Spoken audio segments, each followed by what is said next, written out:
avec un autre enseignement. On était sur génération et les corrompus, génération perverse. On était sur la corruption et on était dans Genèse chapitre 6, verset 5 et le verset 11 et 12. On va encore lire dans 2 Timothée chapitre 3, du verset 1 au verset 8 pour voir toujours la génération perverse, parce que nous sommes encore en train de détailler cela avant d'entrer sur la suite. 2 Timothée chapitre 3. 2 Timothée chapitre 3, du verset 1 au verset 8. Verset 1 à 8, il est écrit: Sache que dans les derniers jours, il y aura des temps difficiles, car les hommes seront égoïstes, amis de l'argent, fanfarons, hautains, blasphémateurs, rebelles à leurs parents, ingrats, irréligieux, insensibles, déloyaux, calomniateurs, intempérants, cruels, ennemis des gens de bien, traîtres, emportés, enflés d'orgueil, aimant le plaisir plus que Dieu, ayant l'apparence de la piété, mais reniant ce qui en fait la force. Éloigne-toi de ces hommes-là. Il en est parmi eux qui s'introduisent dans les maisons et qui captivent les femmes d'un esprit faible et borné, chargés de péchés, agités par des passions de toute espèce, apprenant toujours et ne pouvant jamais arriver à la connaissance de la vérité. De même que Janès et Jambres s'opposèrent à Moïse, de même ces hommes s'opposent à la vérité, étant corrompus d'entendement, reprouvés en ce qui concerne la foi. Voilà. Ici, Paul nous détaille encore aussi la génération perverse, où la parole de Dieu nous demande de nous sauver de cette génération perverse. Et nous voyons clairement comment Paul, l'Esprit de Dieu, Dieu nous révèle comment cette génération va naître dans les derniers temps et comment les gens seront égoïstes, puisque en tant que les gens qui vivent dans la génération perverse, ils sont pleins d'égoïsme, ils sont rebelles, ils sont orgueilleux, ils sont désobéissants, ils sont fanfarons, donc ils veulent faire tout pour être vus des hommes. Donc ils sont des gens qui blasphèment beaucoup. C'est-à-dire, la génération perverse blasphème, c'est-à-dire, ça blasphème son frère, ça blasphème sa sœur, ça blasphème même aussi le nom de Dieu.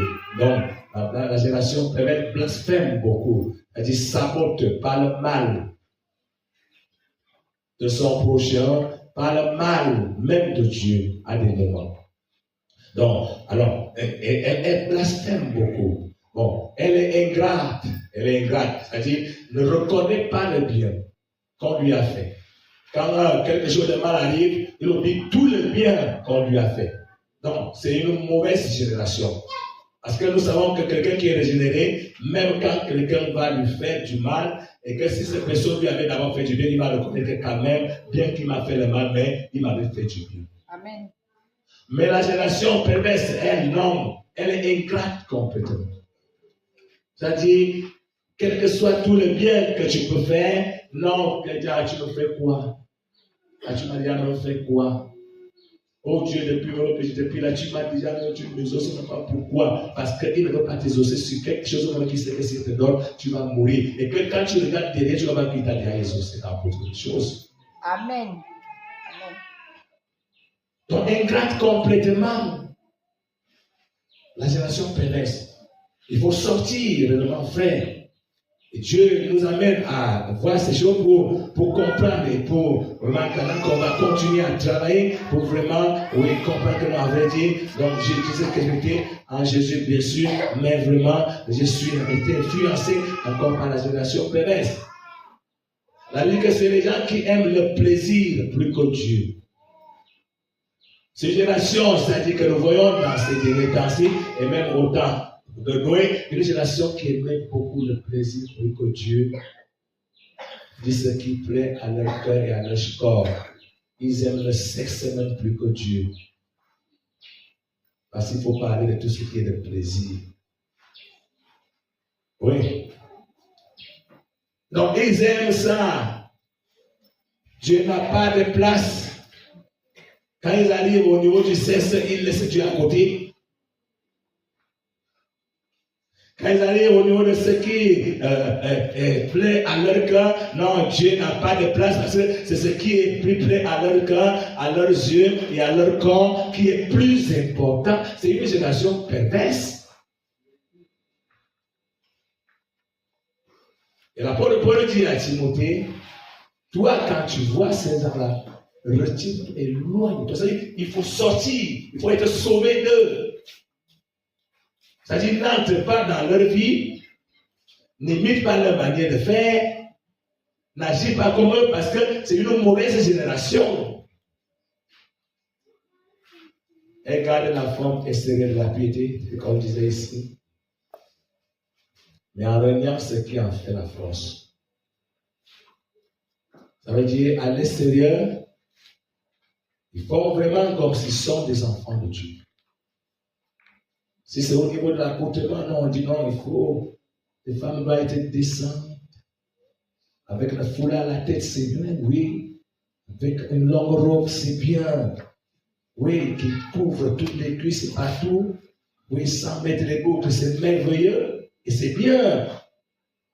Mais ils sont dans cela, c'est bon, et c'est quelque chose de bien. Mais au fond du cœur, la parole de Dieu qui fait la force de cela, il le renie. Il refuse d'accepter ça dans leur vie. Accepter Jésus, la vie de Jésus, la parole de Jésus dans leur cœur. Mais à l'extérieur, il s'efforce quand même. Comme on dit, dans notre milieu, non, le pasteur nous conduit beaucoup. Non, on n'est pas les boucles. Oui, c'est bien. Mais au fond du cœur, Dieu dit, change ta vie, quitte le monde. Le monde là, les boucles, même là, restent dans le cœur. Vérité. Mais à l'extérieur, tu fais semblant. Je remarque que des fois, quand elle est au milieu des enfants de Dieu, elle fait quand même un peu. Après, quand elle sort, elle met. Parce que c'est dans le cœur. Donc, ça ne sert même à rien d'appeler quand tu viens à l'église, viens même avec ça à l'église, parce que c'est là. C'est une génération perverse, mauvaise. Donc, elle garde la forme extérieure, mais à l'intérieur, non, il renie. Ce qui fait la forme, non. Il faut se retirer de ces gens. Donc, ne pas être avec eux, sauvez-vous de ces gens. C'est une mauvaise relation. C'est une relation vouée à la décision dans le cas où elle ne se repent pas et elle ne se convertit pas. Et l'apôtre Paul dit que c'est une relation qui s'oppose même à la vérité. C'est-à-dire, chaque fois qu'on les montre la vérité, elle s'oppose à ce qui est vrai. Mais est attachée à ce qui est faux. Parce que leur entendement est corrompu. Leur entendement est corrompu. C'est un grand danger car nous savons que lorsque, parce que quand on va continuer à voir sur la corruption de l'entendement, mon Bible nous montre comment le sang de Christ vient complètement purifier notre entendement, notre corps, notre conscience pour bien comprendre les choses de Dieu. En même temps, ceux qui sont dans la gestion, non, ils ont leur entendement est corrompu, c'est-à-dire ils comprennent les choses hors de la meilleure manière de comprendre. Si c'est les choses de Dieu, ils comprennent ça à côté. Si c'est la vie, ils comprennent à côté. Donc, cette corruption dans l'entendement les égare complètement. Et étant par leur entendement qui est corrompu, ça les pousse à s'opposer à la vérité. Parce que quoi que peut-être à un certain niveau, ils sont dans la vérité. Et Jambès et Jean, c'est les magiciens de Pharaon.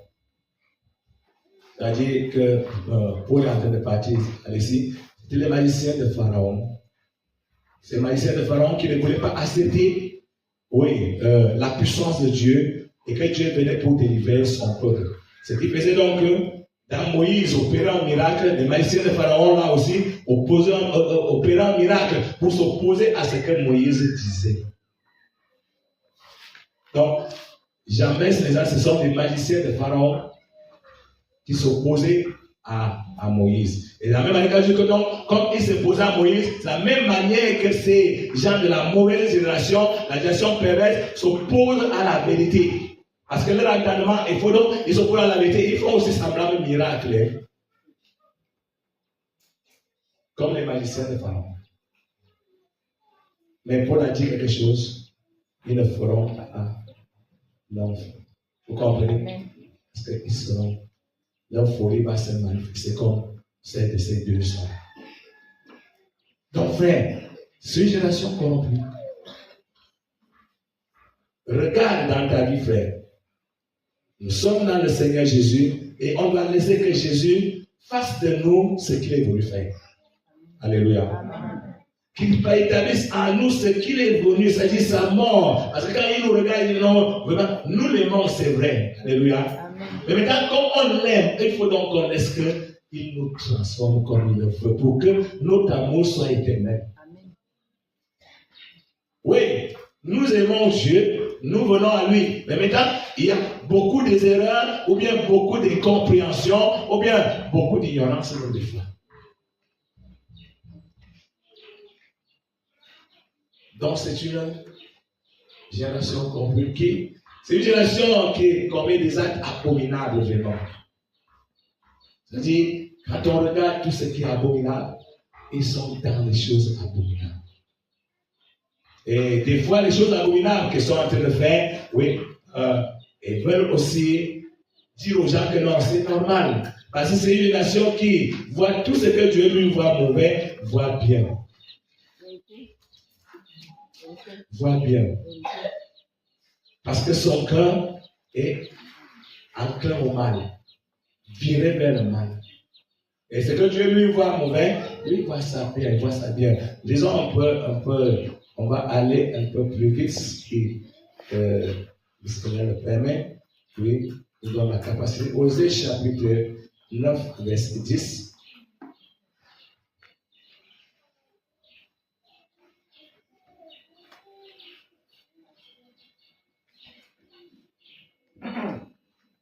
Osée. Chapitre 9, verset 10. Osée chapitre 9.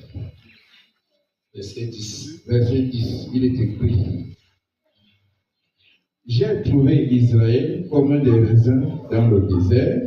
J'ai vu vos pères comme les premiers fruits d'un figuier. Mais ils sont allés vers Baal-Péor. Ils se sont consacrés à l'infâme idole et ils sont devenus abominables comme l'objet de leur amour. Ils commettent des actes abominables et ils deviennent eux-mêmes abominables. Donc la génération perverse est une génération qui commet des actes abominables et devient abominable elle-même. Oh frère. Ça, c'est des choses vraiment qu'il faut comprendre. Lorsque Dieu dit que telle chose est abominable, tu dois savoir que lorsque tu fais la chose là, toi, tu deviens abominable comme la chose. Et beaucoup ne savent pas ça. Et nous voyons comment le passage nous révèle. Comment les enfants d'Israël, oui, et que Dieu avait tué, il les a amenés, il les a sauvés, mais ils se sont tournés vers Baal. Servir les idoles, servir Satan. Ils sont devenus abominables comme Satan lui-même. Donc quand je me tourne vers ce qui est abominable, quand je pose les actes abominables, je deviens abominable comme cet acte abominable. C'est comme ça la génération d'aujourd'hui.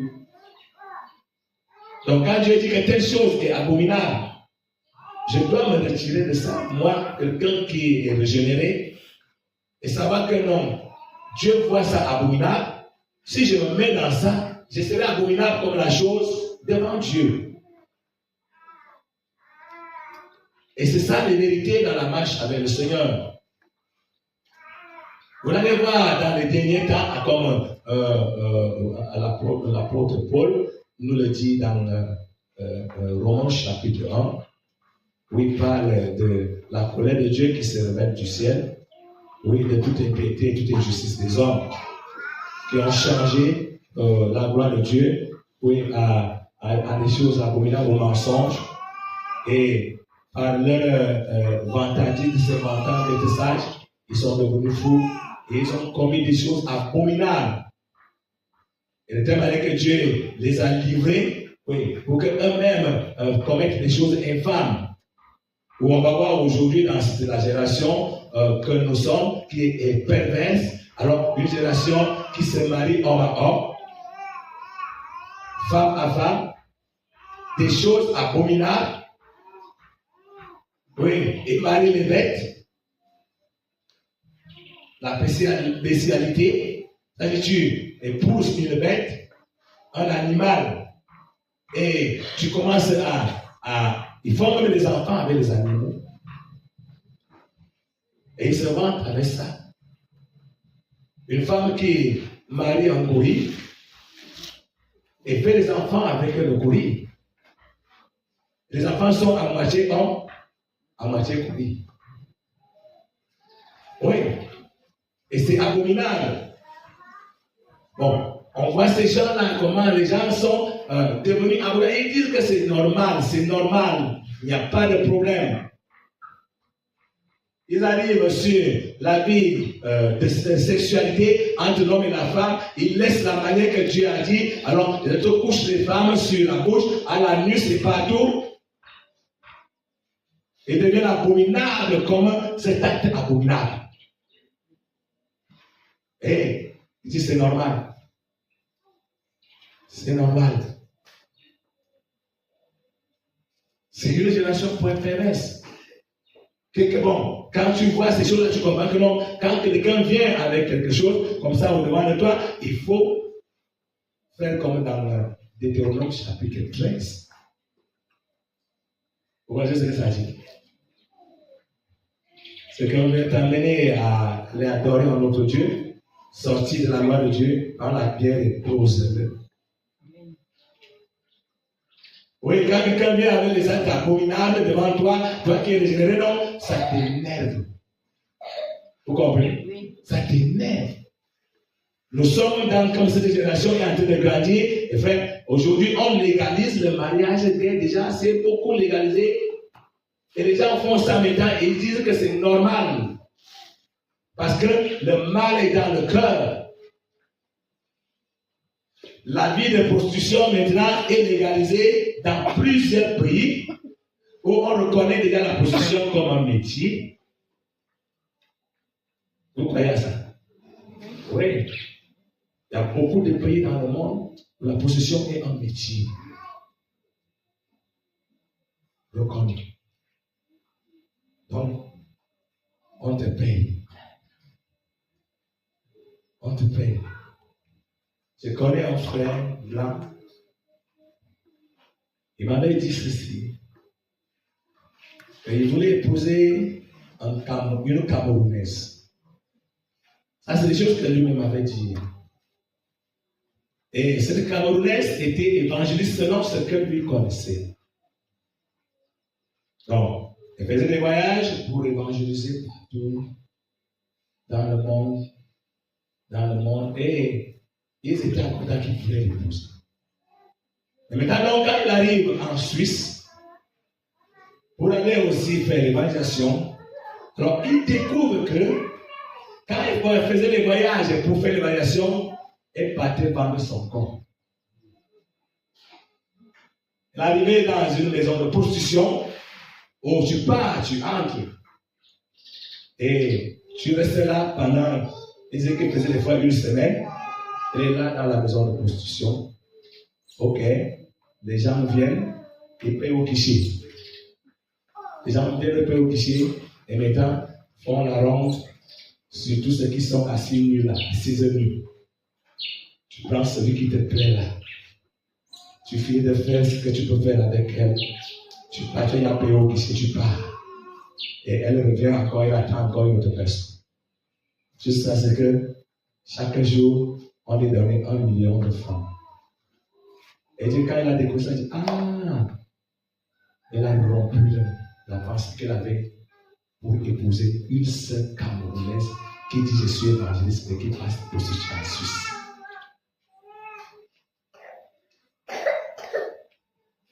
Oui, parce que là-bas, c'est légalisé. Ce n'est plus un péché, c'est une abomination qui n'a pas de nom. Abomination. Donc tu te livres à la prostitution, tu deviens abominable comme le démon de prostitution. Vérité. Tu comprends? Vérité. Oui. Tu couches les hommes à gauche, à droite, tu couches les femmes à gauche, à droite, tu es tellement abominable devant Dieu. Et si tu ne sors pas de cette situation, non, tu es perdu complètement. Même quand tu vas confesser Jésus, on dit que Dieu croit avec non, non. Tu es perdu. Complètement. Donc c'est une organisation qui commet des actes abominables et disent que non, c'est normal, il n'y a pas de problème. Et quand nous regardons aujourd'hui le monde que nous vivons aujourd'hui, frère, c'est-à-dire, des fois je dis cela que je regarde nos enfants, nous on est déjà à moins peut-être 2 minutes. Mais nos enfants qui sont encore au début d'entrer dans la vie, ils disent, oh Dieu, nos enfants aident-les. Alléluia. Parce que nous sommes déjà, moi je suis déjà à moins quelques minutes. Ça veut dire, si j'avais 100 ans à faire ce terre, ça veut dire qu'il a épuisé combien 60 moins 2. Donc, je suis à 60 ans moins 2. Donc, ça veut dire, ce qui me reste en derrière est déjà petit. Donc, bientôt, moi, je vais partir. Si j'avais 100 ans. Bon, et si Dieu m'a réservé 70 ans, ça veut me reste 12 ans. Bon, et si Dieu m'a réservé 60 ans, il me reste 2 ans. Oui. Mais pour ceux qui sont en train de naître maintenant et qui disent, c'est quand je regarde quand je dis, oh Dieu, aide nos enfants. Avec ce que nous voyons, comment la génération perverse est en train de prendre l'ampleur dans le monde.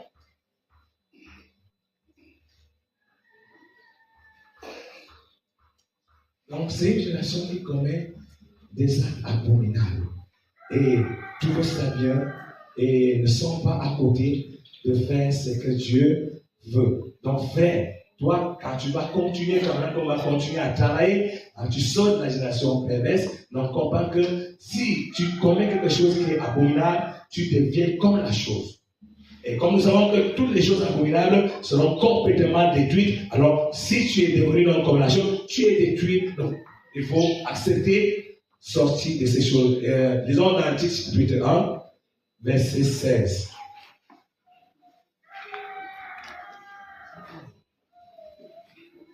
Chapitre 1, verset 16, il est écrit: ils font profession de connaître Dieu, mais ils le renient par leurs œuvres, étant abominables, rebelles et incapables de d'une bonne œuvre. Voilà. La génération perverse dit: je connais Dieu. Ah, j'ai Dieu. Non, j'ai donné ma vie à Jésus. Mais maintenant, évidemment, il dit que nous savons, nous sommes de Dieu, mais ils sont incapables d'aucune bonne œuvre. Dans leur cœur, ils sont incrédules. Dans leur cœur, leur conscience est souillée. C'est-à-dire que les mauvaises pensées, les mauvaises idées, leur pensée est souillée. Et tout ce qu'on leur parle de Dieu, ils doutent de ça. Oui. Non, Dieu peut te transformer en grâce. C'est vrai ça. Non, Dieu peut te rendre à l'image de son fils Jésus. C'est vrai ça. Moi, je crois que c'est impossible. Ils sont comme ça. Voilà la génération perverse. C'est-à-dire, elle est incrédule. Elle ne croit pas à ce que Dieu dit. Elle n'accepte pas ce que Dieu dit. Elle ne croit pas à la manifestation de la puissance de Dieu dans la transformation de la l'ancienne vie à la nouvelle vie. Elle ne croit pas.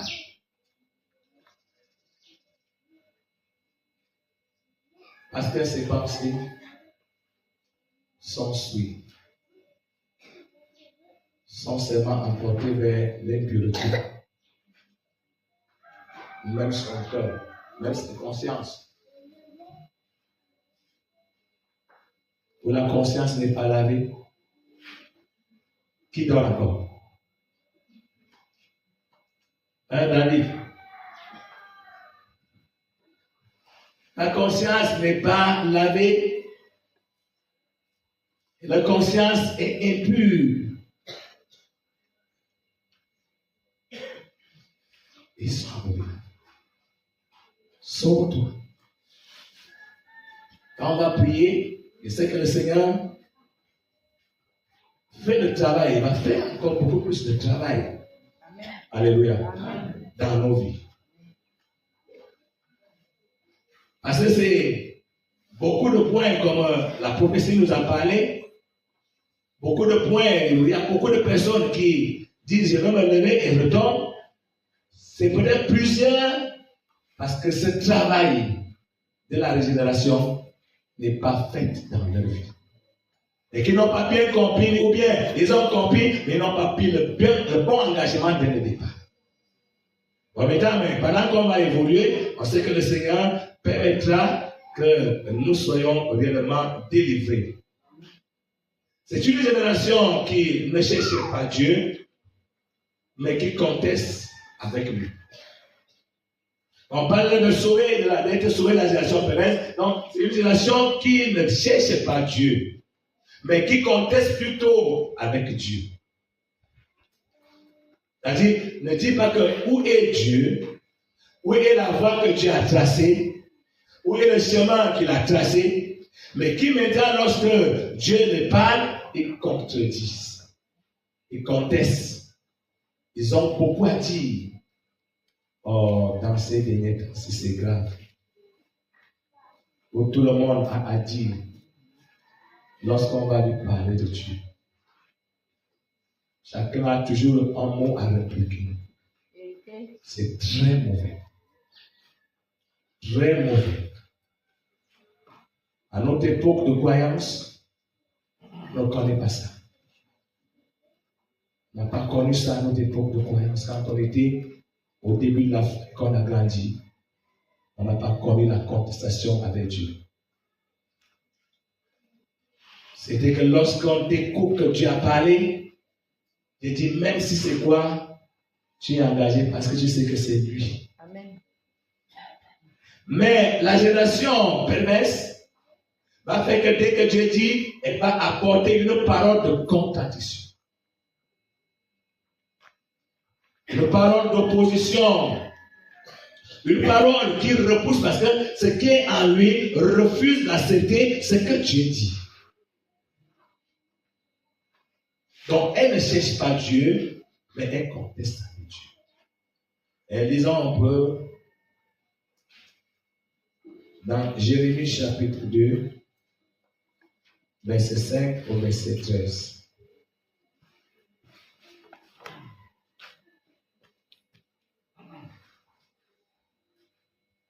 Jérémie chapitre 2, verset 5 à 13. Verset 5 à 13.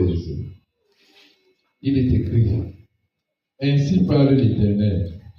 Quelle iniquité vos pères ont-ils trouvé en moi pour s'éloigner de moi et pour aller après des choses de néant et n'être eux-mêmes que néant? Ils n'ont pas dit: Où est l'Éternel qui nous a fait monter du pays d'Égypte, qui nous a conduits dans le désert, dans une terre aride et pleine de fosses, dans une terre où règne la sécheresse et l'ombre de la mort, dans une terre par où personne ne passe et où n'habite aucun homme. Je vous ai dit, je vous ai fait venir dans un pays semblable à un verger pour que vous en mangiez les fruits et les meilleures productions.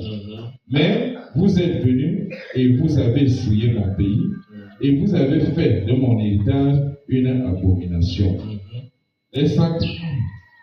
Les sacrificateurs n'ont pas dit: Où est l'Éternel? Les dépositaires de la loi ne m'ont pas connu.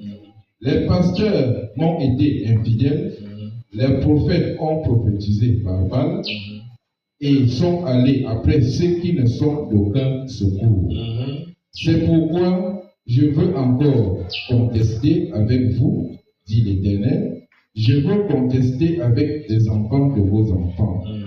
Passez aux îles de Kittim et regardez.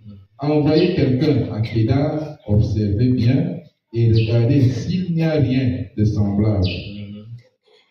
Y a-t-il une nation qui change ses dieux, quoiqu'il ne soit pas de Dieu? Et mon peuple a changé sa gloire contre ce qui n'est d'aucun secours. Cieux, soyez étonnés de cela. Frémissez d'épouvante et d'horreur, dit l'Éternel. Car mon peuple a commis un double péché. Ils m'ont abandonné, moi qui suis une source d'eau vive, pour se creuser des citernes crevassées qui ne retiennent pas l'eau. Voilà. Une génération qui ne cherche pas Dieu, mais qui conteste avec Dieu.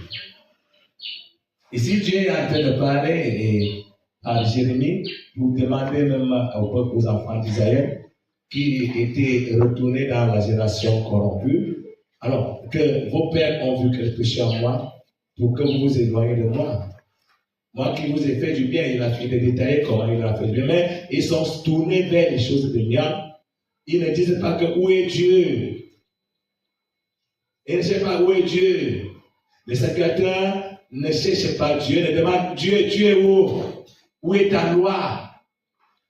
Les pasteurs infidèles à Dieu, infidèles à la volonté de Dieu. Les prophètes prophétisent par Satan.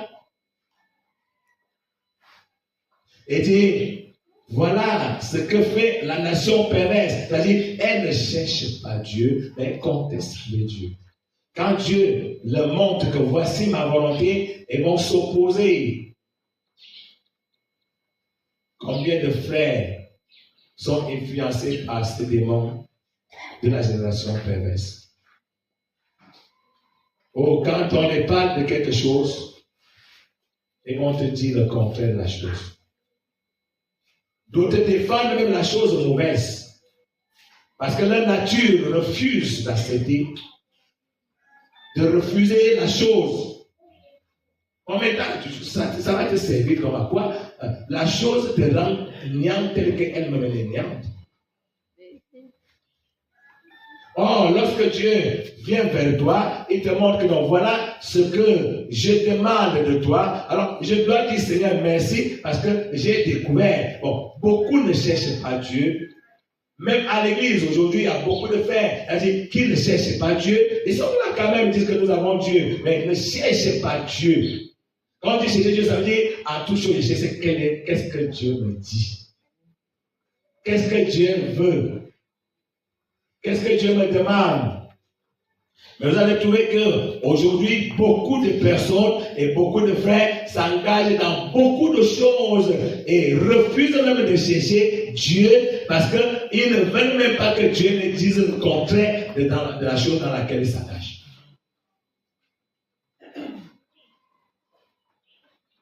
Et quand tu vas venir dire non.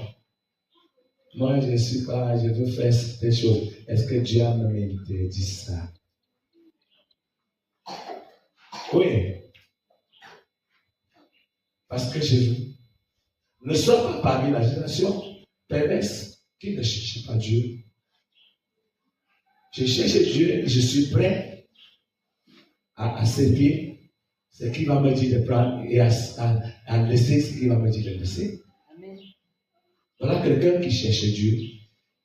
Je suis prêt à dire que non, ok, mon Dieu n'aime pas ceci et moi aussi, je n'aime pas ça. Mais aujourd'hui, vous allez voir, à peu près lorsqu'on regarde dans les vies de beaucoup d'enfants de Dieu, si un frère aime de l'argent, non, il ne va pas l'argent n'importe où. Même si quelqu'un a fait la prostitution, il vient lui donner et dit, mais Jésus m'a accepté le parfum de la femme adultère.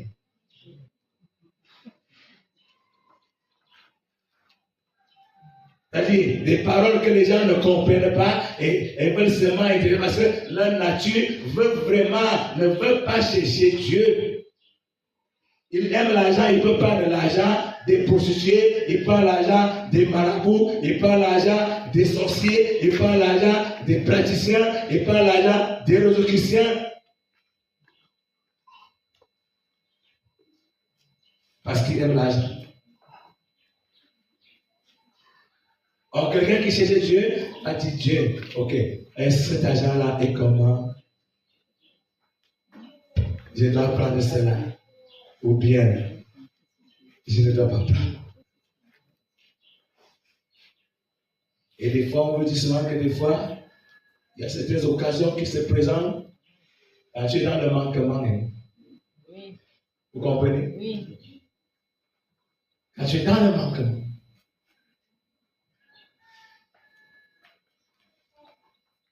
Que tu vois, dans ces derniers temps-ci, on est dans beaucoup de combats et de manquements financiers, beaucoup de blocages, de manquements. Mais moi, il vous dit que j'ai vu quelqu'un qui a dépouillé 300 000 devant moi comme ça et être détruit, et je suis foiré. Hein. Dis 300 000 francs. Et tu es foiré bien. Mais pour une génération perverse qui aime l'argent, qui ne cherche pas Dieu, et Dieu s'est d'abord dit, ah car je vais sanctifier. Et je vais manger. Après tu meurs, toi, ta femme et tes enfants, et vous partez en enfer.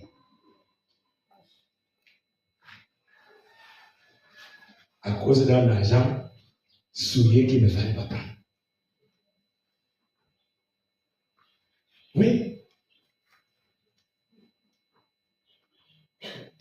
Elle ne cherche pas Dieu, mais elle conteste. Elle conteste. Pour prendre un exemple, le Seigneur avait parlé un jour ici au peuple, c'était aussi un retrait de la friperie. Beaucoup ont accepté et beaucoup ont contesté. C'est pas ça? C'est ça.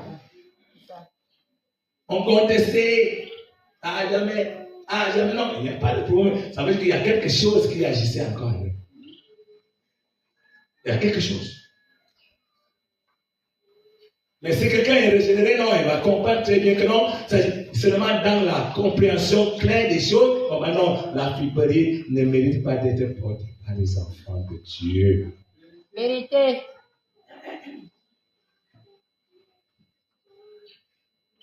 Donc c'est une nation qui ne cherche pas Dieu. Sors, sois un enfant de Dieu qui cherche Dieu en tout. Parce que c'est Dieu qui est ta vie. Regardons que nous sommes sur la terre. On dit souvent ça aux gens. On ne connaît pas comment, là où on est venu. Bon, on a été formé dans le sein maternel, oui, par le miracle de Dieu, par notre père et notre mère, mais on ne connaît pas ce qui se passe par l'intérieur. Vérité. Même la science, ce n'est pas que la science, la fausse science vous dit, c'est tout comme petit tout ne peut pas vous dire toutes les vérités, parce qu'elle ne connaît pas. Vérité. Et nous sommes nés, nous sommes venus. Et maintenant, regardez, nous marchons tous les jours, tu ne comprends même pas, tu ne sais pas, qu'est-ce qui te soutient, c'est Dieu. Amen. Alléluia. Amen. Maintenant, il y a encore quelque chose qui nous aveugle, c'est-à-dire, on voit les gens mourir, ils partent où? On ne les voit plus, mais ils vivent, hein? Oui. Oui. Ils sont chacun de son côté. Oui. Alors, je dois donc, quand je regarde ces choses, je dois chercher vraiment Dieu pour que je sois dans la volonté de Dieu, afin que je vive maintenant, ou bien le temps de disparaître arrive, que je sois avec Dieu. Amen. Pas de contester avec Dieu. Pas de discuter avec Dieu. Pas de faire que Dieu parle, la parole j'envoie. Pour contredire ce qu'il me dit, non. C'est la manipulation de la génération perverse. On va travailler, on va évoluer. Ésaïe 45, verset 9.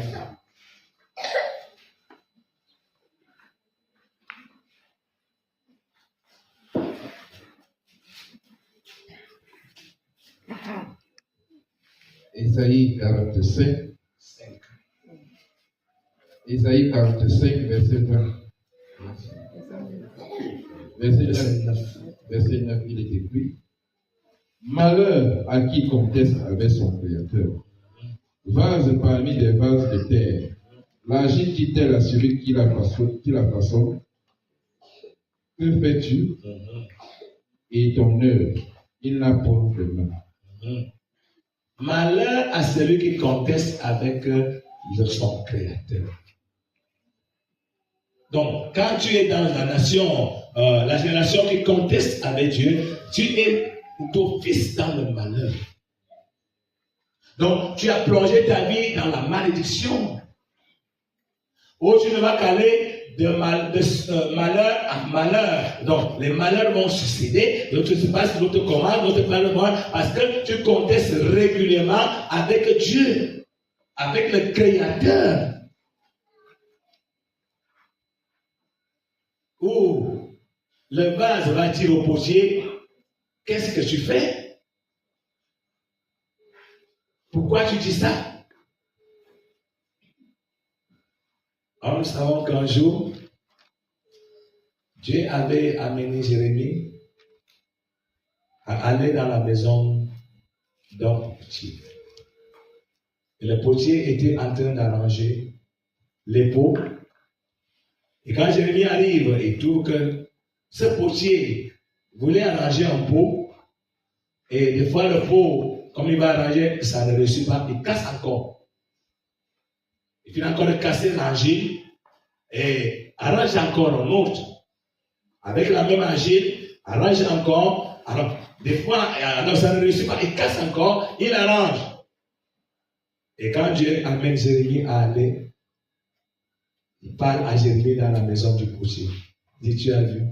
Il dit: je ne suis pas libre aussi de faire de la maison d'Israël comme ce potier. C'est-à-dire, l'enfant de Dieu n'est pas appelé à contester avec Dieu. Quand il conteste, il est dans le malheur. Qui dit à Dieu: Dieu, pourquoi tu dis ça? Il y a d'autres hommes qui disent: Dieu, pourquoi tu m'as créé? C'est terrible. Oh, pourquoi je suis né? Mon père, pourquoi tu m'as engendré? Il dit: quelqu'un est dans le malheur. Mais ça, il y a des gens qui veulent engendrer, mais qui n'engendrent pas. Oui. Ils font tout.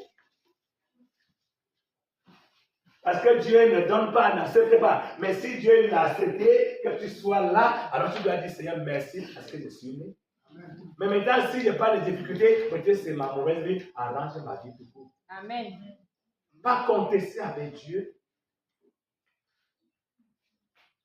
Comme cette génération perverse. Donc, toi qui reconnais que vraiment, avait dit, tu contestes avec le Créateur, il faut bien te repentir. Et beaucoup de mots peuvent être dans ta vie seulement à cause de la contestation. Avec Dieu. C'est une vérité. Dieu t'a donné la peau noire. Jamais Dieu. C'est possible. Il ne fallait pas mettre la peau. C'est la peau blanche, rouge, que tu devais me donner. Et comme tu ne l'as pas fait, moi, je vais le faire. Oui, c'est comme ça que beaucoup font. On dit souvent ça aux gens que quand vous êtes là, on ne naît pas avec les oreilles percées. Si un enfant naît avec les oreilles percées, c'est un démon, un incarné qui est parti. Vérité. Oui. Dieu te fait naître, oui, bien, mais après, comme tu dis: Seigneur, il fallait m'amener à avoir les oreilles percées et mettre un œuf. Tu contestes? Oui. Tu contestes avec Dieu et ça t'attire beaucoup de malheur dans ta vie. Ça, ce sont des vérités que nous devons comprendre. Bon, ok. Les femmes, ok. Dieu t'a donné la belle chevelure. Il dit: Seigneur, je veux la chevelure qui est comme celle des blancs. Et tu prends les produits, tu transformes ça. Vous savez ce que Dieu avait dit aux enfants de Sion? Filles de Sion. Elle avait dit quoi? Je vais rendre vos têtes chaudes. La calvitie va venir. On va commencer. Laissez-le commencer à sauter, sauter, sauter, sauter, sauter, sauter. Oui, parce que tu as contesté avec Dieu. Tu as commencé à prendre les produits et dire je vais arranger parce que Dieu m'a mal créé. Alors moi-même, je vais encore me recréer. Beaucoup font ça. Vous savez que beaucoup de maladies, beaucoup de maux sont dans les vies des gens aujourd'hui comme ça à l'abondance à cause de la contestation. Vérité. Beaucoup sont même morts et souffrent maintenant dans le séjour des morts à cause de la contestation avec Dieu. Vous allez critiquer Dieu. C'est la génération perverse. Les femmes qui veulent devenir des hommes. Et les hommes qui veulent devenir des femmes. Dieu, il fallait me créer femme. Je ne voulais pas. Si c'était moi, je devais naître homme. Mais toi, tu me créer femme. Ouais, tu contestes avec Dieu. Donc, vous allez voir que les garçons veulent devenir efféminés. Et les filles veulent devenir comment? Les garçons. Commencent à vouloir porter les choses comme les garçons. Il a fait des choses comme le passé et disent à Dieu, non, tu ne devais pas nous créer comme ça, comme nous-mêmes, on va se faire. Et c'est pour ça que vous voyez, le monde se détruit complètement, frère. C'est quelque chose que quand tu ouvres les yeux, tu dis, oh Dieu. Quand je disais à Dieu, Seigneur, si le temps de m'enlever, oui, j'avais déjà dit ça.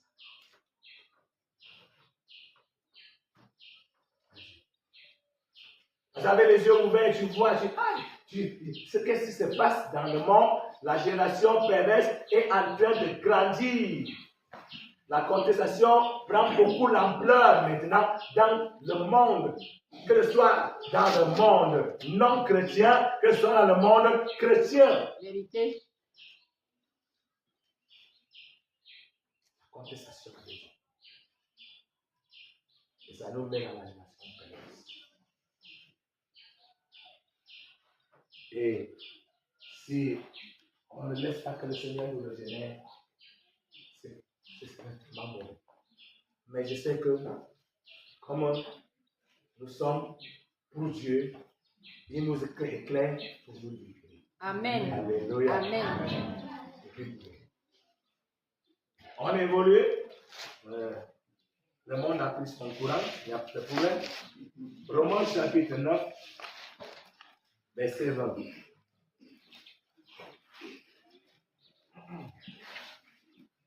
Romains chapitre 9, verset 20. verset 20, il est écrit.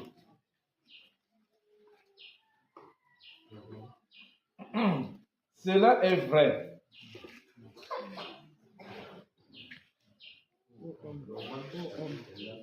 Romains chapitre 9, verset 20, il est écrit.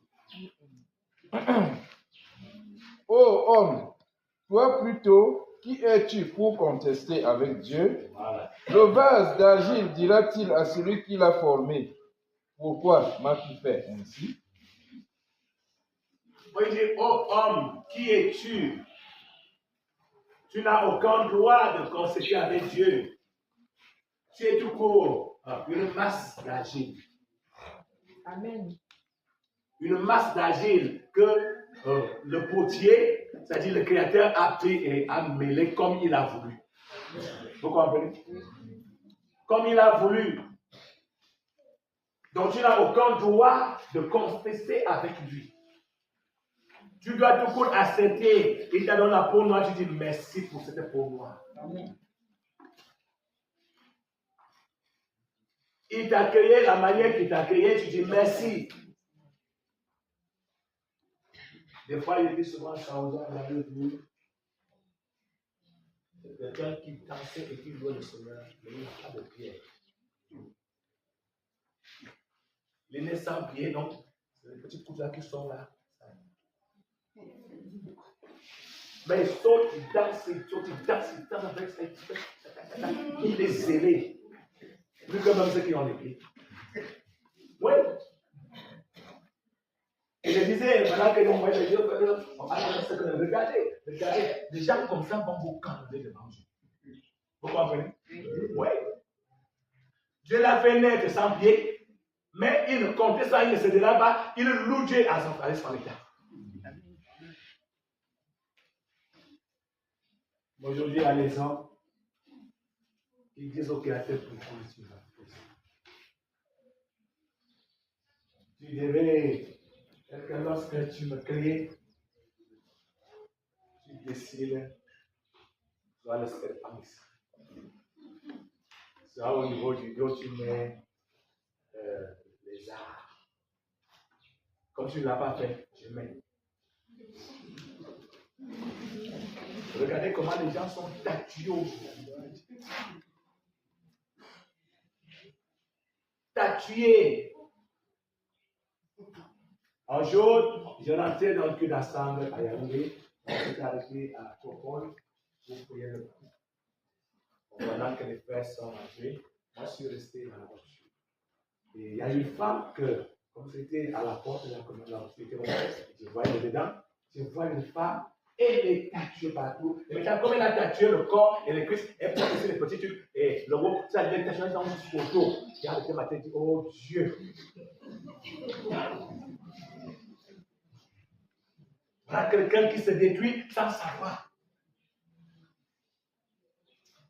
Voilà quelqu'un qui est en train de dire à Dieu, non, tu as mal fait, mais moi-même j'aimais, et se livre complètement à la destruction.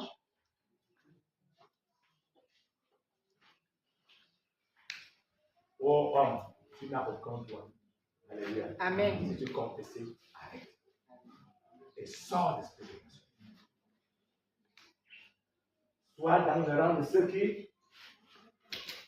de ceux vraiment qui acceptent la position que Dieu les a donnée.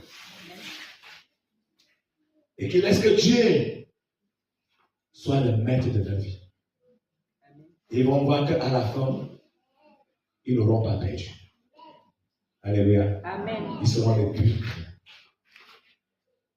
Lisons dans 1 Corinthiens, ce sont toujours sur la contestation avec Dieu. En Corinthiens chapitre 11, verset 16.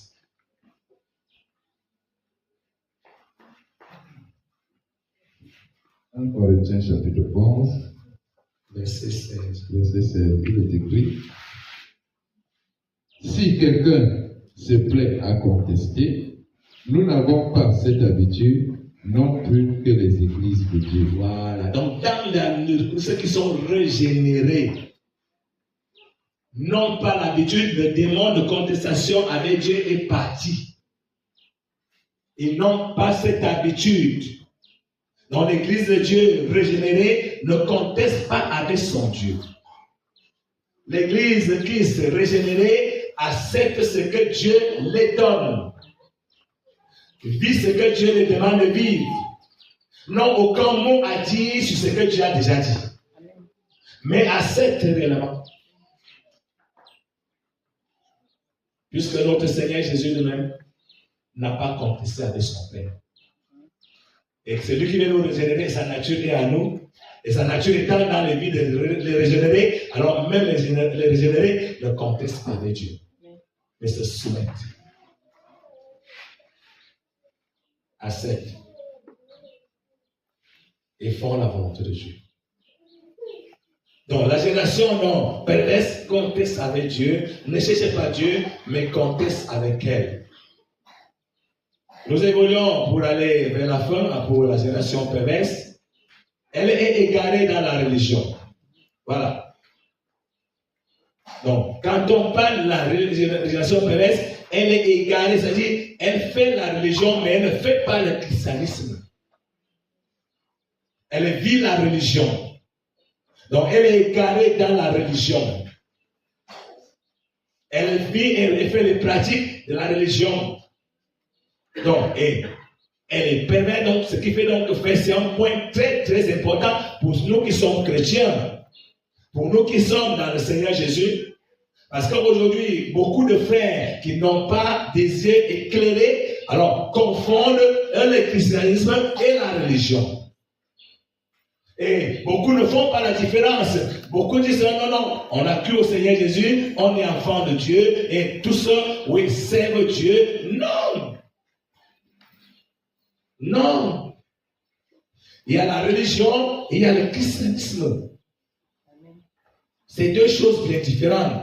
Mais ceux qui sont dans la génération perverse, alors ils sont égarés totalement dans la religion, ils sont séduits par dans la religion, ils croient être avec Dieu dans l'esprit de la religion, alors qu'ils sont loin de Dieu. Bon, lisons un peu pour voir. Juge chapitre 2, versets 6 à 13. Juge, chapitre 2, versets 6 à 13. Juge, chapitre 2, versets 6 à 13. Il est écrit: Josué renvoya le peuple, et les enfants d'Israël allèrent chacun dans son héritage pour prendre possession du pays. Le peuple servit l'Éternel pendant toute la vie de Josué et pendant toute la vie des anciens qui survécurent à Josué et qui avaient vu toutes les grandes choses que l'Éternel avait faites en faveur d'Israël. Ah oui. Josué, fils de Nun, serviteur de l'Éternel, mourut âgé de 110 ans. On l'ensevelit dans le territoire qu'il avait eu en partage à Timat-Héres, dans la montagne d'Éphraïm, au nord de la montagne de Gash. Toute cette génération fut recueillie auprès de ses pères, et il s'éleva après elle une autre génération qui ne connaissait point l'Éternel, ni ce qu'il avait fait en faveur d'Israël. Voilà. Les enfants d'Israël firent alors ce qui déplaît à l'Éternel, et ils servirent les Baals. Voilà. Ils abandonnèrent l'Éternel, le Dieu de leur père, qui les avait fait sortir du pays d'Égypte, et ils allèrent après d'autres dieux, d'entre les dieux des peuples qui les entouraient. Ils se prosternèrent devant eux et ils irritèrent l'Éternel. Ils abandonnèrent l'Éternel et ils servirent Baal et les Astartes. Voilà. On voit ici, au temps des juges, la génération au temps de Josué, les gens ont pris le temps vraiment pour chercher la volonté de Dieu. Et à son époque, les gens ont vraiment marché selon que Dieu voulait. Tous les anciens qui étaient avec lui avaient marché comme Dieu voulait et servaient Dieu. Bon, la Bible nous dit donc que Josué est mort et tous ces anciens étaient partis. Bon, maintenant, une autre génération née, d'autres enfants sont nés et ils n'ont rien connu de ce que Dieu a fait, de ce que Dieu a dit et de ce que les anciens ont fait. Ils n'ont rien connu. Mais maintenant, eux, alors, ils sont tournés vers les Baals. Ils ont commencé à adorer les Baals. C'est carré complètement dans la fausse adoration. Adorer les Baals, les Astartes, et la colère de Dieu s'est élevée. Donc, la génération perverse, c'est-à-dire, entre dans l'adoration des faux dieux, c'est-à-dire dans la religion, où ils vont adorer du n'importe quoi. L'essentiel, c'est dire Dieu, Jésus. Oui. Beaucoup des lieux où on dit, on adore, beaucoup ne sont pas le christianisme. C'est une vérité. Vous allez voir, non, on adore Dieu, on est avec Dieu, mais frère, quand on va regarder en profondeur, ou bien quand tu cherches Dieu et que tu as l'Esprit de Dieu, Dieu va te dire, Samuel, il n'y a rien ici. Un jour, je voulais m'attacher comme ça à certains frères. pour qu'on fasse route ensemble. Et pendant que on avait fini de causer, la nuit qui suivait, Dieu m'envoie un passage biblique dans Jérémie. Il dit, ceux avec qui tu t'attaches là, je les ai rejetés et tu ne réussiras pas avec eux. Tu sortiras de là les mains sur la tête. Hein? Ceux avec qui tu vas t'attacher là, je les ai rejetés. Mais quand même tu vois que non, ils sont quand même là, avec les yeux physiques. Oui. Vous comprenez? Oui. Ils parlent de Jésus. Ils parlent de la nouvelle naissance. Mais Dieu me dit, je les ai rejetés. Et tu ne peux pas rester avec eux. Tu vas sortir les mains sur la tête. C'est-à-dire, ce que toi, tu vas voir là-bas, tu vas sortir les mains sur la tête. Automatiquement, le lendemain, j'ai dit à ses frères, on ne peut pas aller ça. On ne peut pas. Donc, il y a beaucoup, la religion perverse, parce que ça se donne à la religion, mais vivent dans tout leur violence. Mais vont dire, Jésus, sauveur, Jésus délivre, Jésus guérit, Jésus fait ceci, mais ils sont dans la religion. Et les enfants d'Israël, au temps des juges ici, ils sont là, comment ils ont fait? Il y a beaucoup aujourd'hui, quand on regarde et que on parle au fait que Jésus a dit que beaucoup viendront sous son nom. Il a dit beaucoup vont venir sous son nom. Mais ce ne sera pas qu'ils sont de lui. Donc, aujourd'hui, beaucoup sont dans le nom de Jésus, mais égarés dans la fausse adoration. Ils ne vivent pas réellement la vie de Jésus, et l'esprit de Jésus n'est pas à l'œuvre au milieu des ânes. C'est plutôt soit l'esprit de la rose au poids, soit l'esprit de la franc-maçonnerie, soit l'esprit de Nyos, ainsi de suite. Oui. Des fois, beaucoup même d'autres, les esprits des ancêtres. Vous comprenez? Oui. Ils commencent à parler en langue, ils peuvent voler le miracle.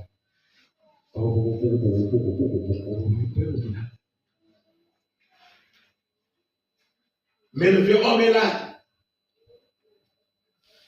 Égaré totalement dans la religion.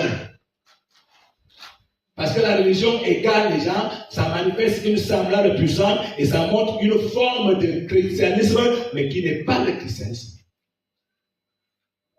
Oui. Et les frères sans discernement vont aller partout et vont appeler toute personne homme de Dieu. C'est pas ça. Vérité. Il faut être quelqu'un qui est dans le christianisme pour avoir un bon discernement. Et là, tu ne pourras pas t'égarer dans la religion. Tu pourras comprendre et tu pourras discerner et voir que non, ce n'est pas l'esprit de Jésus qui est ici, c'est plutôt un autre esprit. Tu vas arriver dans les vies des frères, ils adorent le Seigneur, mais tous sont orgueilleux. Ce n'est pas Jésus qui est élevé, ce n'est pas l'humilité, mais chacun se vante de ses titres, de ses gloires et de ce qu'il a fait ou bien de ce qu'il a. Il n'y a pas qui s'arrache la religion. Oui. Dans le christianisme, c'est l'effacement total de la gloire de l'homme. Et c'est la gloire de Jésus qui est élevée.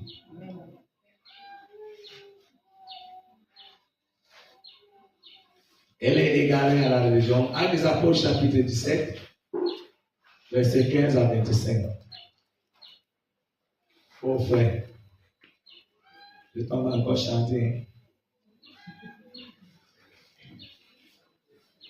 Actes des Apôtres, chapitre 17, versets 15 à 25. Actes des Apôtres, chapitre 17, versets 15 à 25, il est écrit.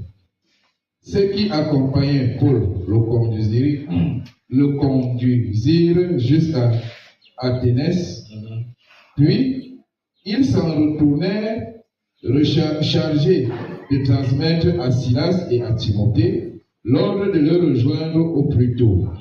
Comme Paul les attendait à Athènes, il sentait au-dedans de lui son esprit s'irriter à la vue de cette ville pleine d'idoles. Il s'entretenait donc dans la synagogue avec les Juifs et les hommes créant Dieu, et sur la place publique chaque jour avec ceux qui rencontraient. Quelques philosophes épicuriens et stoïciens se mirent à parler avec lui, et les uns disaient: que veut dire ce discoureur? D'autres, l'entendant annoncer Jésus et la résurrection, disaient: il semble qu'il annonce des divinités étrangères. Alors, ils le prirent et le menèrent à l'aréopage en disant: pourrions-nous savoir quelle est cette nouvelle doctrine que tu enseignes, car tu nous fais entendre des choses étranges. Nous voudrions donc savoir ce que cela peut être. Or, tous les Athéniens et les étrangers demeurant à Athènes ne passaient leur temps qu'à dire ou à écouter des nouvelles. Paul, debout au milieu de l'aréopage, dit: hommes athéniens, je vous trouve à tous égards extrêmement religieux, car en parcourant votre ville et en considérant les objets de votre dévotion, j'ai même découvert un autel avec cette inscription à un Dieu inconnu. Ce que vous reverrez sans le connaître, c'est ce que je vous annonce. Le Dieu qui a fait le monde et tout ce qui s'y trouve, étant le Seigneur du ciel et de la terre, n'habite point dans des temples faits de mains d'hommes. Il n'est point servi par des mains humaines, comme s'il avait besoin de quoi que ce soit, lui qui donne à tous la vie, la respiration et toutes choses. Voilà. Et si nous voyons donc comment avec Paul, lui aussi il trouve comment les gens sont égarés dans la religion, remplis de toutes les formes d'adoration idolâtre. Toute forme d'adoration idolâtre. Et la Bible nous dit que lorsque Paul arrive là, l'esprit est attristé en lui en voyant ça. Donc, elle dit Dieu est contre la religion. Les gens qui sont adorés dans la fausse adoration, oui, dans l'adoration, des formes d'adoration contraires à ce que Dieu a établi. Et dans l'histoire, nous voyons que les Athéniens, leur rôle c'était d'écouter tout court les discours, les messages et de parler. Donc, ils passaient tout leur temps seulement là. Et quand Paul arrive avec l'évangile, il voyait ça comme une doctrine étrangère. Oui. Parce qu'ils étaient égarés totalement dans la religion, dans cette génération perverse. Ne connaissaient pas le christianisme qui vient délivrer l'homme, oui, de la vieille nature et mettre une nouvelle chose en l'homme. Et Dieu maintenant, Apollon va t'écouter et Paul dit voilà, j'ai vu en parcourant quand même votre ville, j'ai quand même vu aussi un temple, un hôtel où vous avez écrit un Dieu inconnu. Il dit c'est ce Dieu inconnu que je vous annonce. Ce Dieu inconnu, oui, comme vous dites là, il y a un Dieu inconnu. Peut-être que vous ne le connaissez pas, mais vous connaissez tous les autres adorations là. Mais il y a un autre Dieu inconnu qui est vraiment lui Dieu. C'est lui qui a fait le ciel et la terre. C'est lui que je vous annonce. Il n'habite pas dans la maison faite de longtemps.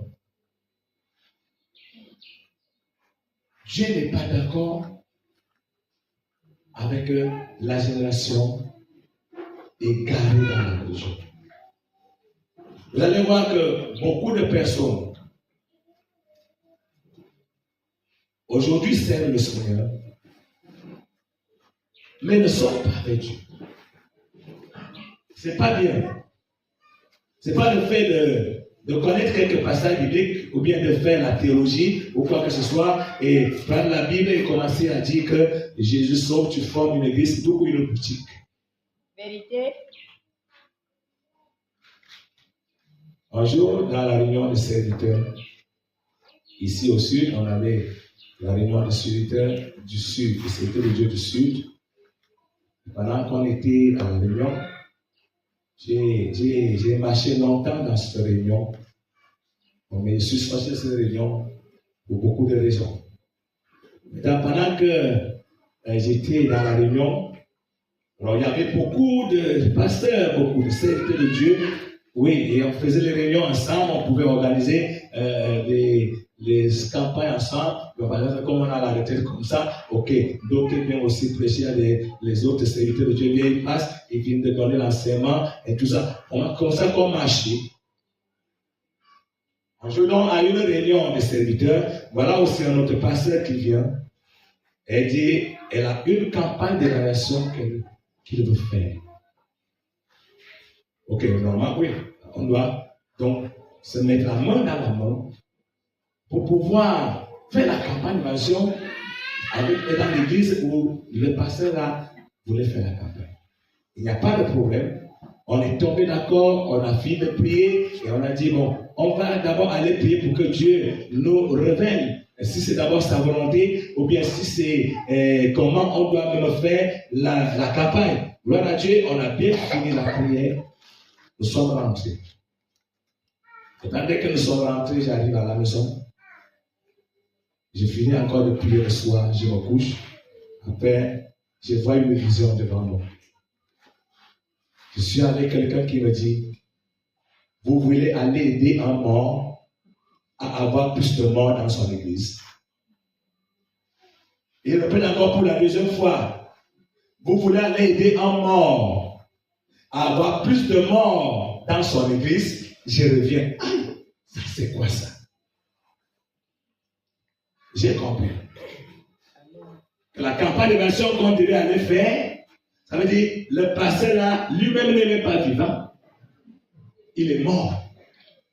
Et maintenant, on va donc appeler, prendre les bébés et mettre dans l'église pour qu'il les tue aussi. Avoir beaucoup de morts. Ok.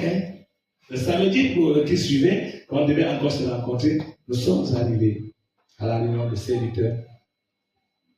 On s'est assis, on commençait à élaborer. Bon, après, je soulève le doigt et dis, je vais parler. Ok, oui, frère Samuel, il y a quoi?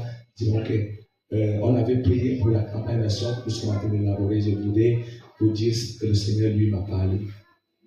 Il m'a dit, oui, parle. Je dis, quand on est quitté ici, je suis arrivé, quand j'ai prié, à peine me coucher, je vois une vision devant moi. Et quand il me dit, vous voulez aller aider un mort, avoir plus de morts dans son église, une fois, deux fois, la vision est finie. Je suis venu compris. Le frère lui était compris. Il est mort. Je ne peux pas participer. Amen. Oh, c'est comme ça. Oui, frère Samuel, même moi aussi, d'abord, mon destin n'était même pas quand on l'a volé.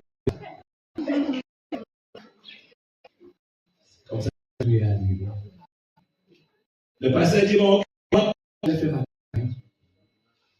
Faites les choses que je vous la campagne, on dit pas, Dieu a parlé, moi, on ne peut pas faire la campagne. Il s'est préparé avec son église. Ils ont fait la campagne. Maintenant, pendant qu'il était au pupitre, d'après ce qu'il m'avait raconté, et qu'il est venu raconter à la réunion, il est au pupitre en train de pleurer. Et que je peux faire.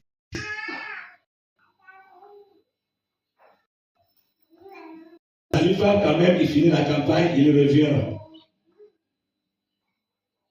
Il vient donc, quand à la réunion, il nous explique comment il a fini de faire la campagne et comment il a vu le choc, et là, il était déjà malade.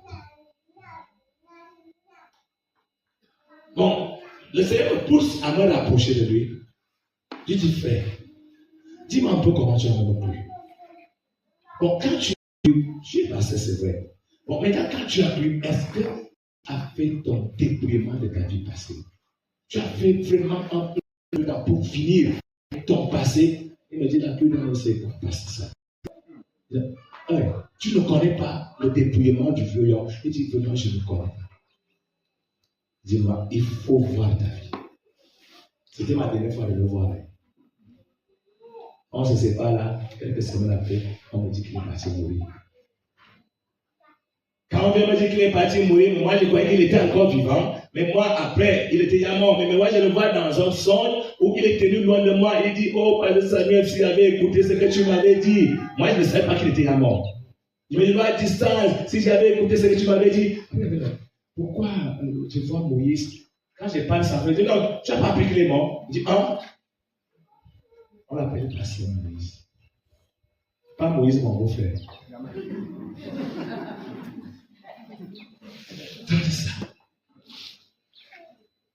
Il n'était pas avec Dieu. Il y a beaucoup comme ça, frère, égarés dans la religion. On a les formes d'adoration, comme on connaît le christianisme, comme on connaît que Jésus a dit, vous chercherez les démons au nom de Jésus. Je commence aussi à faire, mais je n'ai pas vraiment la nouvelle nature.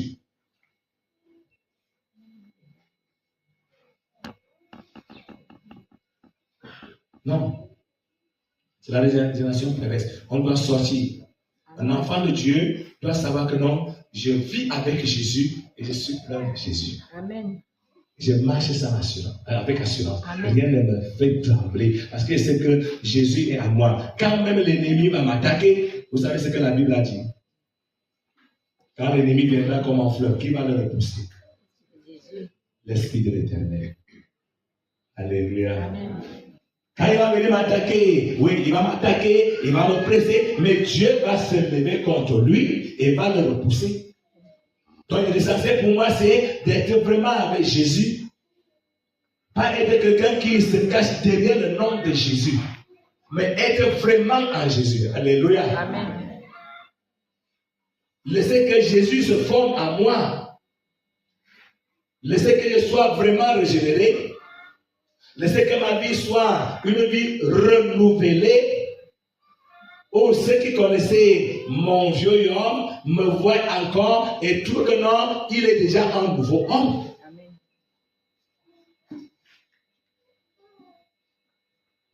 Pas que non, Jésus, Jésus, Jésus.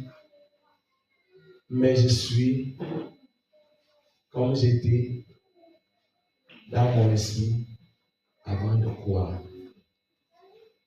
Peut-être en haut, j'ai quand même forcé de ne plus aller dans le débordement. Comme plusieurs fois. Je me force à ne pas aller beaucoup dans le débordement.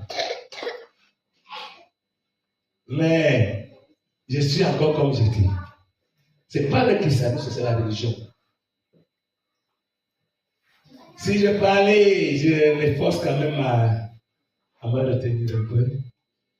Mais je reste que si ça déborde là, je vais te montrer de quel bois je me chauffe. C'est la religion. C'est la religion. Tu fais la religion.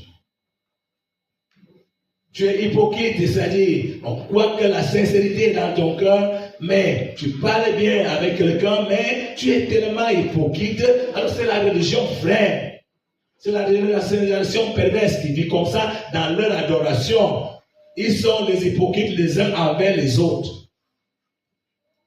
Ils ne sont pas sincères l'un envers l'autre. Dans le christianisme, c'est la sincérité totale. Alléluia. Amen. Tu m'as fait du mal, je te dis, frère. Tu m'as fait du mal, frère, ça me dérange, arrangeons-nous. Alléluia. Parce que tu m'as fait du mal, j'attache le cœur, et je suis quand même là. Et là, maintenant, je joue à une hypocrisie. La religion. Et je te tiens dans le cœur. Au lieu d'aller, tel que Jésus a dit comment? Si le frère a péché contre toi, il a dit comment? Va vers lui. Amen. Voilà le christianisme. Va vers lui. Arrange-toi avec eux. Si tu écoutes, ça finit là. Et tu n'écoutes pas, prendre un témoin. Mais aujourd'hui, comment beaucoup font aujourd'hui? Beaucoup font que dans les cœurs, ils ont des points noirs. Mais ils disent quand même qu'on adore Jésus. Et on est assemblés là, vraiment, c'est-à-dire des gros religieux, par exemple. Mais ne dis pas qu'on est des religieux, mais s'il y a des comme ça, c'est des gros religieux. C'est-à-dire, on est assis, mais dans le cœur, il y a les points noirs, les points noirs, les points noirs, les points noirs et les points noirs. Enlève ça. Amen. Alléluia. Amen. Enlève. Sors de cette religion à ce niveau-là. C'est la perversité. Sors de cette génération. Sois un sincère. Si un frère t'a fait quelque chose, va vers lui. Même si c'est un serviteur de Dieu, va vers lui. Et va lui dire que non, voilà ce que tu m'as fait. Ça m'a dérangé, vous vous arrangez. Pas que non, comme il m'a fait ça, non, ok. Moi, je ne suis pas d'accord, mais quand même, je vais faire comment? Je reste là, mais j'accroche. Quand tu accroches comme ça, quand le moment va arriver, c'est comme ça que tu seras accroché à côté. Tu ne pourras pas être avec. Donc, arrange. Sors de la religion. C'est la génération perverse qui est dans cela. Le Seigneur nous aide. L'église est un corps. Vous comprenez? Un seul corps. Et quand on regarde dans le modèle de l'église de Christ dans les Actes des Apôtres, chapitre 2, jusqu'au chapitre 4, là, on voit comment l'église était un seul cœur et une seule âme. Donc le cœur était vraiment sincère. Sincère envers Dieu, envers la personne elle-même et envers les autres. Et ce qui fait donc que vraiment la vie qui était là était une vie meilleure. Il n'y avait pas vraiment de crainte que tu vas craindre que ton tel frère peut te faire même du mal parce que personne ne méditait du mal contre l'autre. Vous comprenez? Oui. Très merveilleux. Très merveilleux. Donc, pendant qu'on est en train de travailler, il faut regarder sort de la religion. Ce n'est pas le fait de chanter, ou le fait de louer, ou le fait de prêcher, ou le fait de faire quoi que ce soit, mais c'est être une nouvelle créature. Il y a une sœur derrière laquelle la tête brille à ton beau sourire. Mélanie, c'est comment? Nous, on faisait que lorsque le sommet de nous prendre là, tu te mets un peu debout. Tu te mets un peu debout. C'est ça. Et ça te lâche. Donc, elle est égarée dans la religion. Évoluons, frère. Peut-être on va finir seulement avec cette rubrique aujourd'hui. Oui, parce qu'on doit prier et on a beaucoup parlé aussi. Et le combat est là. Donc, elle est égarée à la religion. On était dans Actes des Apôtres. Bon, on lit maintenant les psaumes 95, verset 10. Psaume 95, verset 10, il est écrit: Pendant 40 ans, j'eus cette face en debout, et je dis, c'est un peuple dont le cou est égaré, ils ne connaissent pas les voies. Voilà. Donc Dieu a eu en décours la génération à cette époque, si c'est une génération perverse, parce que s'ils étaient égarés et ils ne connaissaient pas les voies de Dieu, donc ils étaient dans leur voie égarés complètement, frère. Mais quand même, ils disaient que nous adorons, nous servons, nous marchons, comme aujourd'hui beaucoup de frères qui ne mettent plus l'accent dans ce qu'il est écrit. Mais beaucoup maintenant vont prendre il est écrit et transforment ça selon leur désir, selon leurs pensées, selon leurs idées, et font comme ils veulent. Et ils sont égarés. C'est comme ça que c'était avec ce peuple corrompu. Oui, égarés complètement et ne connaissaient pas les voies de Dieu. Ils marchaient dans leur voie qu'ils avaient créée eux-mêmes. Ils étaient abominables. Et Dieu les a mis en dégoût. Et quand tu es égaré à la maison, tu dégoûtes. On arrive de Dieu et même à sa bouche, tu n'as même pas de goût. Quand tu entres dans la bouche de Dieu, il te vomit complètement. Il te vomit. Comme il a eu le dégoût à cette nation, à cette époque, il a eu pendant des années, il les a eu en dégoût parce qu'ils étaient égarés. Le cou est roi, le cœur ne veut pas être plié. Il y a des enfants comme ça, que même physiquement, là, tu veux, si l'enfant parle, lui ne veut qu'aller à côté. Alors que tu le forces même que voilà, là où il ne veut qu'aller à côté. Aujourd'hui, beaucoup d'enfants, comme nous avons des enfants, il y a beaucoup d'enfants, même leurs parents même les laissent faire tout ce qu'ils veulent. Tu gardes déjà ton enfant dès le bas âge. Vous comprenez? Oui. Tu les gardes déjà dès le bas âge. Et quand il va grandir, non, son coup, c'est que lorsque tu veux encore vouloir le régler, non, il va mener le coup là où lui veut partir. Or, dans la règle du Seigneur, c'est que quand le parent est vraiment dans le Seigneur, même l'enfant, dès le bas âge, il inculque en lui la vie du Seigneur. Amen. L'enfant grandit sachant qu'il ne doit pas faire ce que je veux. Amen. Moi, aujourd'hui, avec la génération perverse, beaucoup laissent leurs enfants grandir et faire ce qu'ils veulent. Si c'est la télé, l'enfant connaît même manipuler le décodeur plus que le papa. Vérité. Oui. Et on dit non, laisser les enfants, ils doivent se distraire.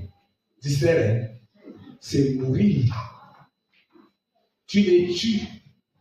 Et quand tu vas mettre les mains à la tête, ça sera déjà trop tard. Oui. Ils manipulent. Ils suivent. Non, laissez les enfants, il ne faut pas comprimer, voilà le langage du monde. Il ne faut pas comprimer les enfants. On comprime dans la volonté de Dieu. Amen. En tant que ceux qui sont régénérés. Parce qu'ils connaissent que non, si je laisse, je sais que l'enfant s'il va se perdre. Parce qu'il va emprunter un chemin qui n'est pas bon et il sera en dégoût dans la bouche de Dieu et Dieu peut me le frapper. Donc c'est ça.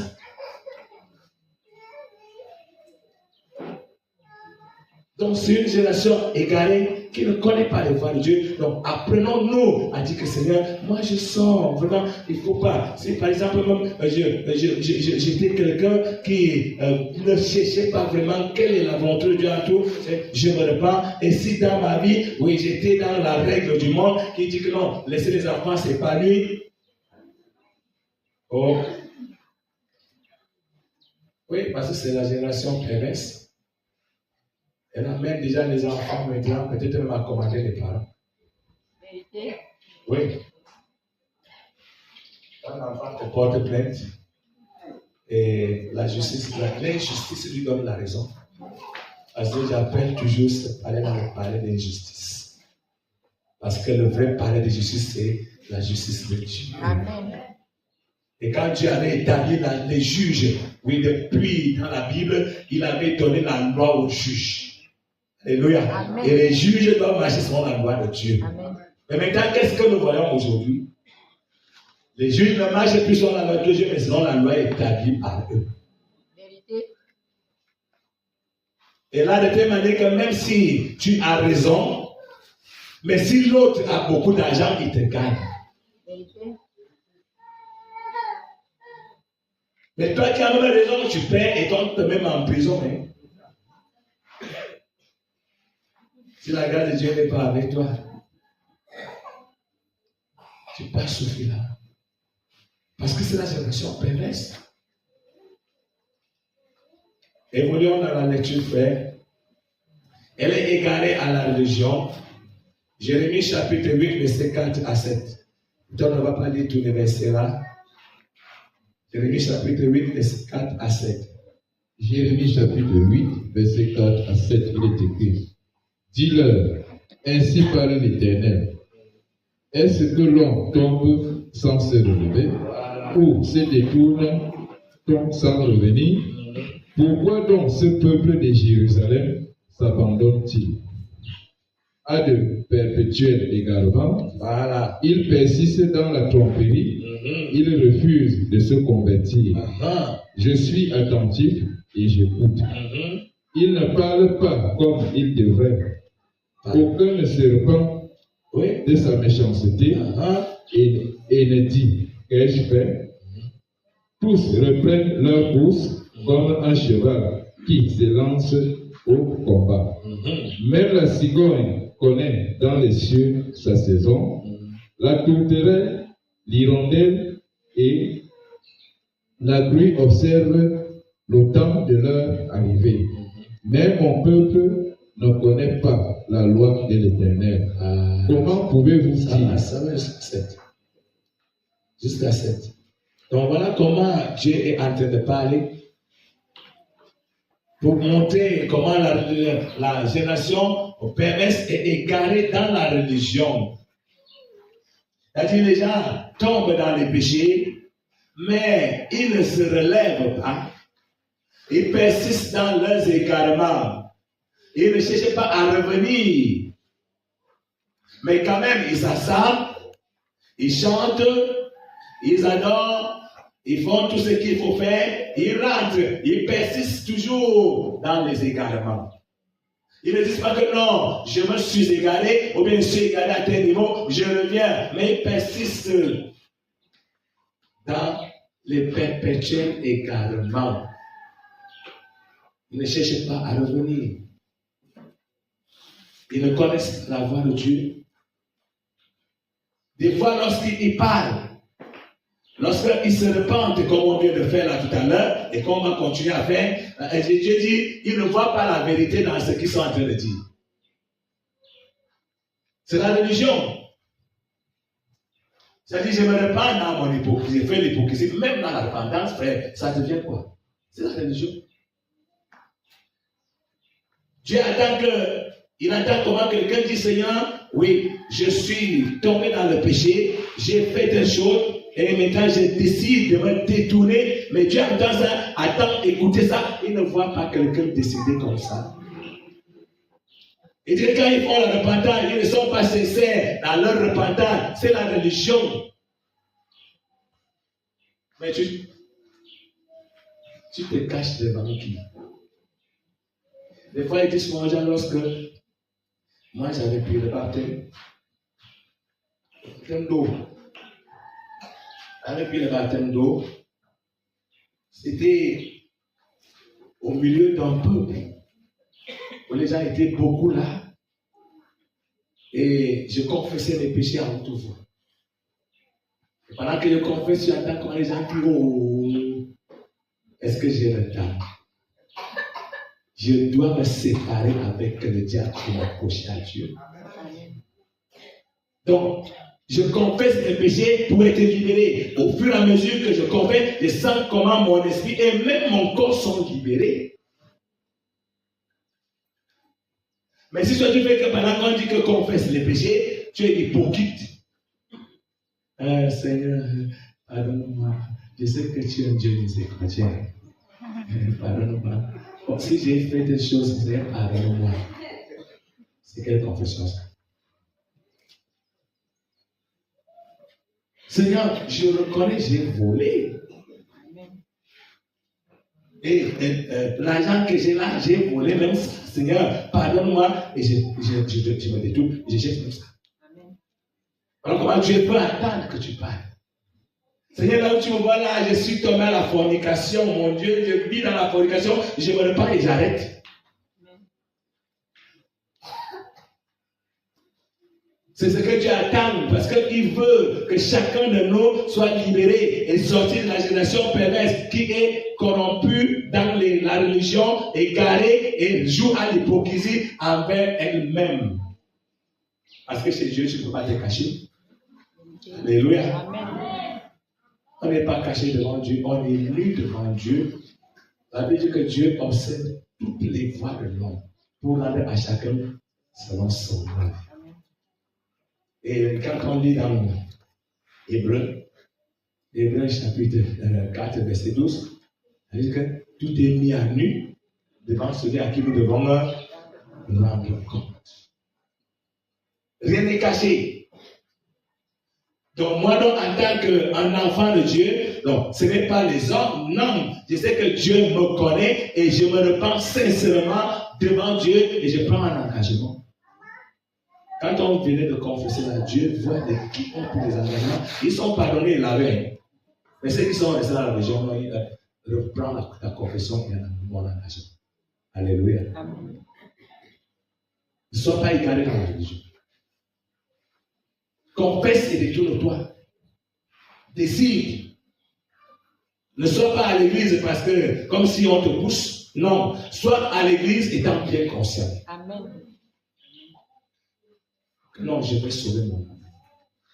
Et si tu es là parce que peut-être on te pousse, moi je vais te dire plutôt que le mieux c'est de porter ton sac et d'entrer. Vérité.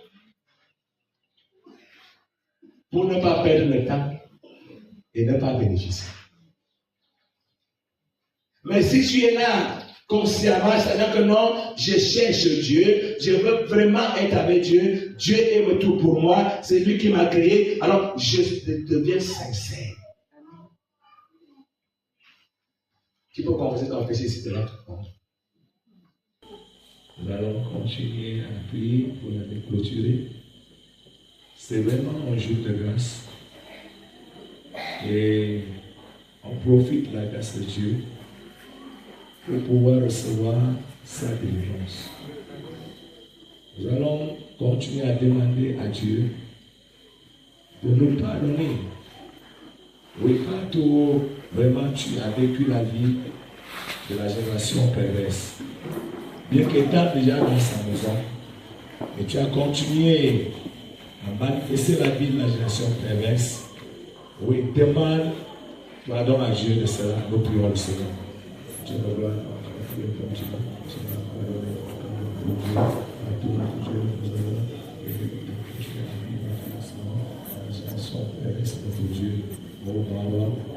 Dieu a pardonné au Papa et nous accorder la grâce d'être libérés de cette régénération perverse et de pouvoir être régénérés par l'Esprit de Jésus. Au cas où nous te prions dans le nom de Jésus-Christ, Dieu nous donne notre glorieux. Amen. Demande au Seigneur de te libérer de la nature, oui, qui t'avait engendré dans cette génération perverse et qui t'animait toujours dans leur manière de vivre. Prie le Seigneur.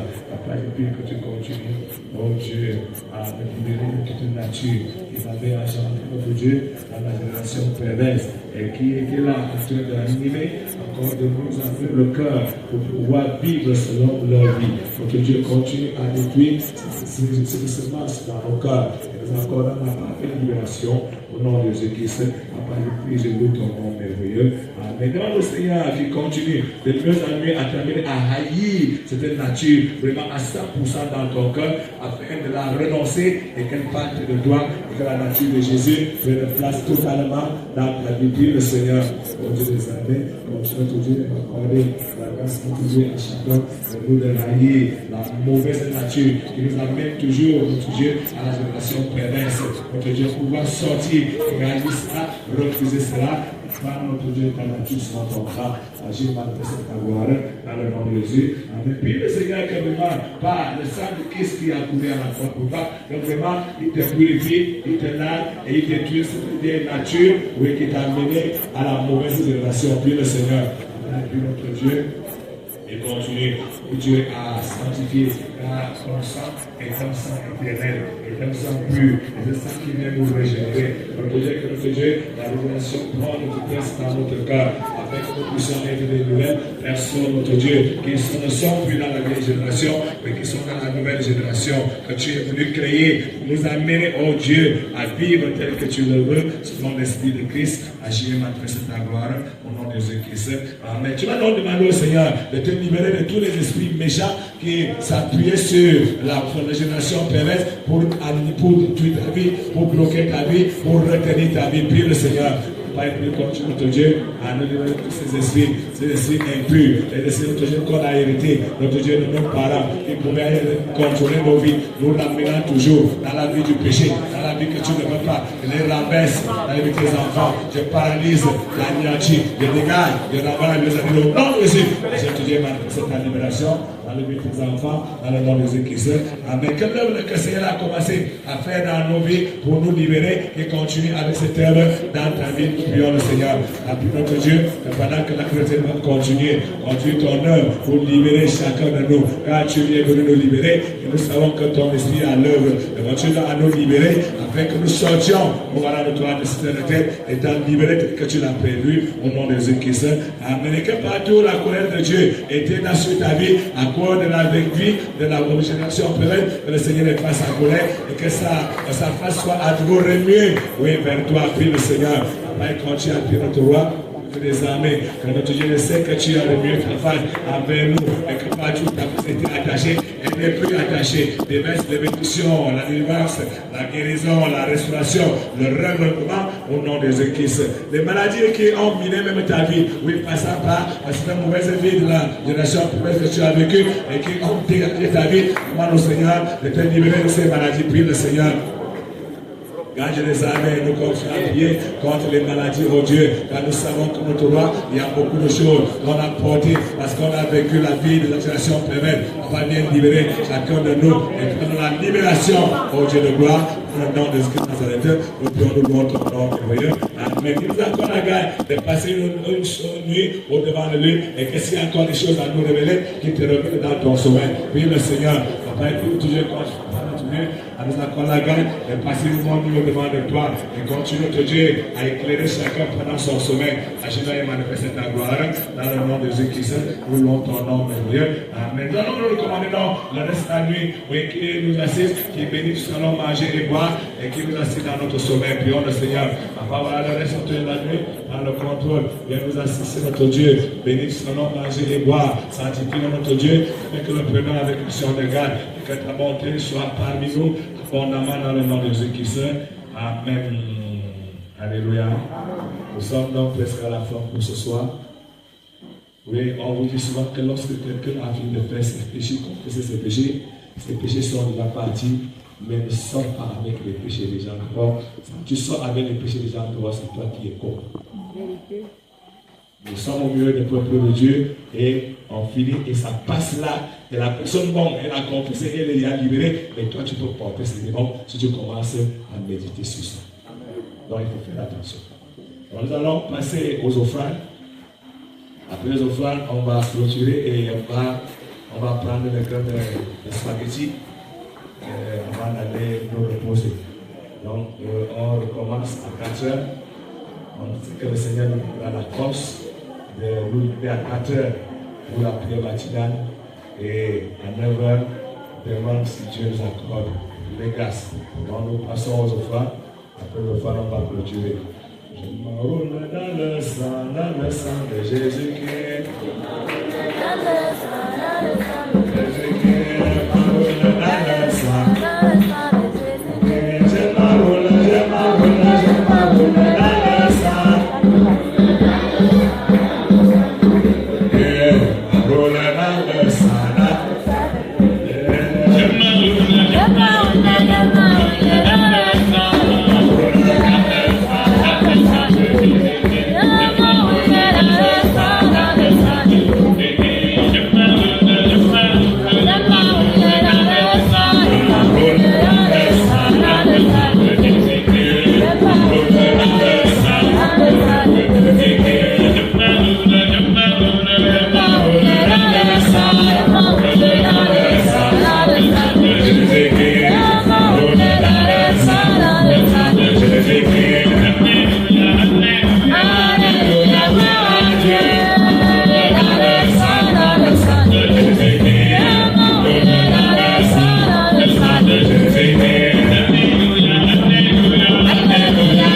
continue à nous sortir dans cette génération perverse.